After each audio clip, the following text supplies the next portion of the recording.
It's been recorded all over the place. I'm reluctant to say individual cities or whatever, because I just took what I felt were the best representations of a particular song.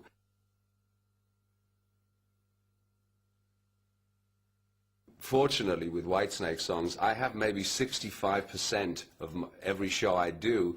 There are certain songs I have to play, otherwise I think my audience would be very disappointed. So I really do want new material to get my teeth into performing live if I'm going to do this for the next 3 to 5 years as a live performer. 3 of the songs are, you know, rather naughty. It's not William Shakespeare. It's more sexy Shakespeare.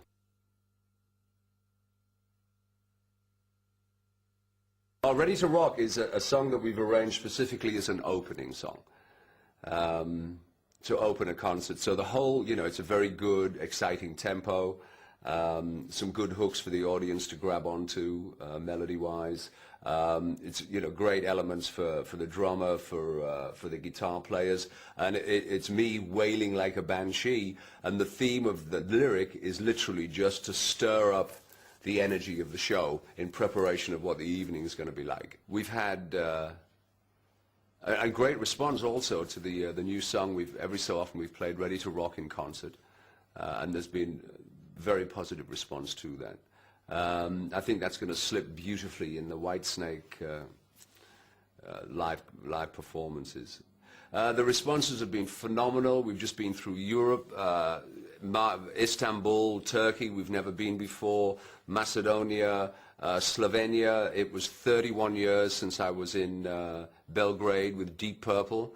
Of course, at that time it was a communist, a Soviet situation. Of course, they've had this horrifying civil war since then. We had, I think, 18,000 people not only in the stadium, and there were the same amount of people on the outside listening to the music, partying, surrounding the venue. It was an incredible, soulful experience. We've had immense audiences in places that I never thought my music had ever touched. So that was extremely uplifting for me.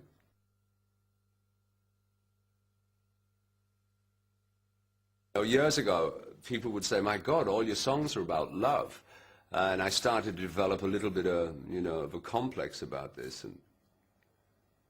and because I never actually sit down with the intentions of writing a love song ever, yet that's what happens.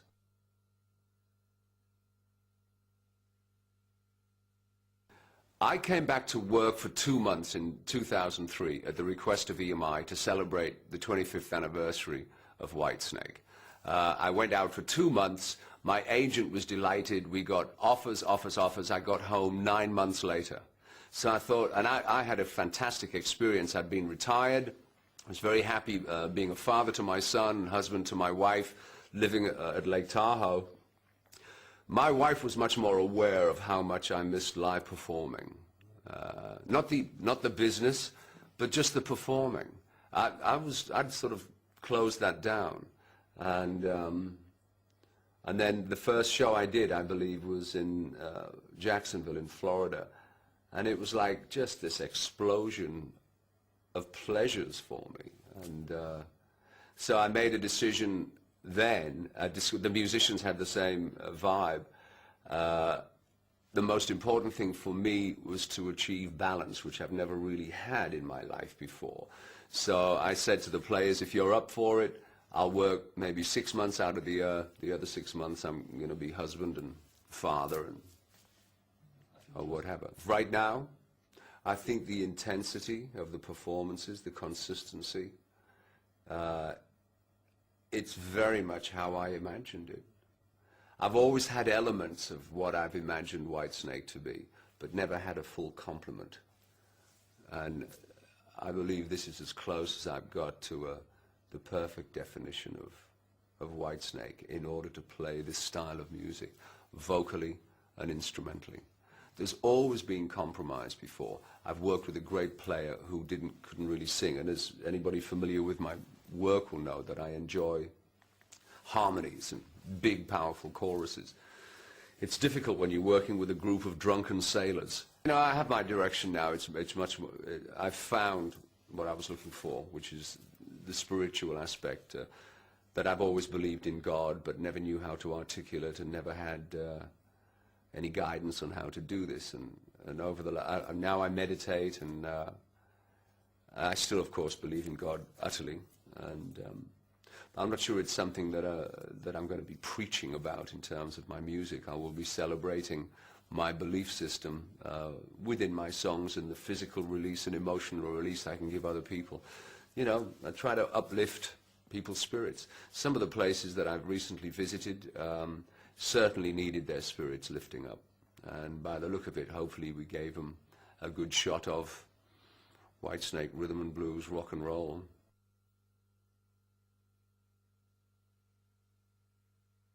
I love the lifestyle. I learned a great deal of the tools of what became David Coverdale. I learned how to taste and favor and know about good wine, good food, you know. Didn't really learn that in England. But don't tell the English. I felt, the moment I got onto the continent, what we call in England the continent, I felt so much more European. With a lifestyle, being able to sit, you know, with a morning coffee watching the world go by. Yeah, I just embraced that lifestyle immediately. And to a certain extent, I still miss it, but I'll recreate it in my own way at home. I live at Lake Tahoe in the Sierra Nevada mountains. It is not Las Vegas. It is in, you know, northern Nevada. I live 7,000 feet above sea level, overlooking one of the most beautiful lakes. I'm very comfortable by large bodies of water for some reason, and hopefully that will be my home for some time. Although, I must say, I would talk to my wife, I really feel connected to Portugal. But the other thing is, of course, since I became a grandparent, I definitely would like to be closer to my granddaughters, and they're in Munich. With the support of my family, this is, and of course now my son's is inspired to be a rock and roller, which is fascinating to me.